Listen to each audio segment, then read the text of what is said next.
এই যে সাজনা অথবা সজনে এটা রান্না করব। এই যে মুসুরির ডাল দিয়ে সাজনা অথবা সজনে রান্না করব, ওই একই কথা।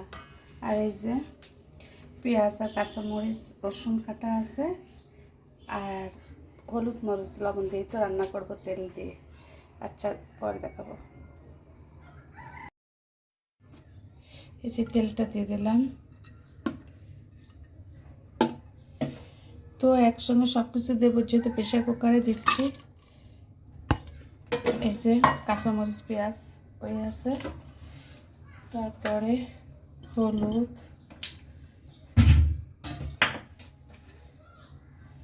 লবণ, তারপর একটু গুঁড়া মরিচ দিয়ে দিলাম।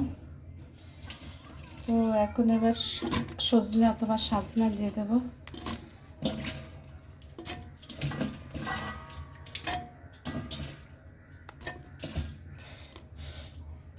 এরপর আমি মুসুরির ডালটা দিয়ে দেবো।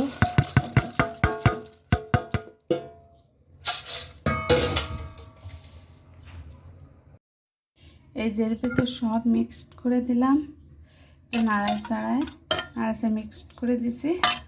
এখন আমি পানি দিয়ে দেবো পরিমাণ মতো পানি দিয়ে দিলাম।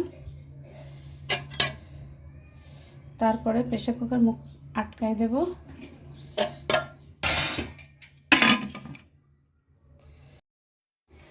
এই যে ডালটা রান্না করছি, সজনে অথবা সাজনা